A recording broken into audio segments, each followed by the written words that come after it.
Good day, everybody. I've seen so many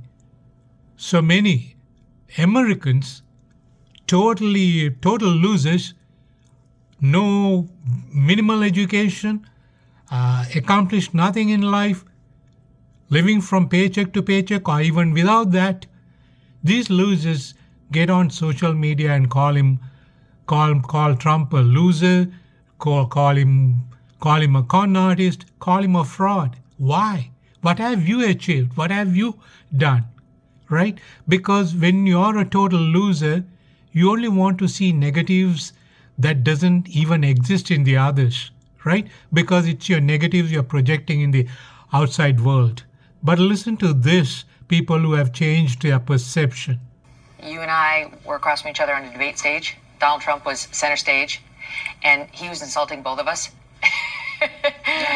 And things have really changed. Campaigns are a competitive environment, and President Trump's a tough guy, and so these things were going to get rough and tumble. But there's another difference. I didn't know Donald Trump when he ran for president. I mean, I knew who he was, but I didn't know him as a person. Then he became president. I was in the Senate. Those were the 4 best years I've ever had in the Senate because we got a lot of things done working with him. I got to work around him. I got to know him as a person, not as the caricature on television, but as a person, about the way he works, the way he makes decisions.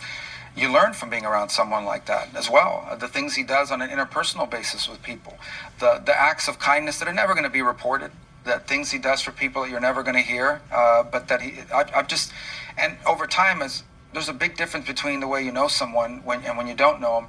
And I would also say this, I worked in the Senate, 98 of my colleagues, because I voted for myself, 98 of my colleagues, these are people I strongly disagree with. These are people that have accused people who hold some of my policy positions of being some of the worst human beings on the planet. And yet, on a personal level, I had to figure out a way to work with them and get along with them, and they're in the other party.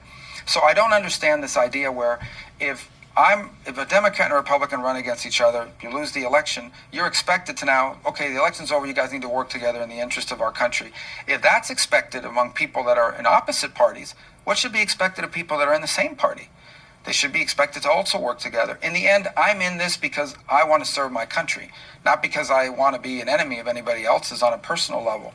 In the case of President Trump, I've worked alongside him and I've gotten to know him over the years, and I hope that we've gained a mutual respect for one another as well, and so much so that I was honored to be his nominee for Secretary of State, and now I am. Yeah. And it's an exciting time to be here.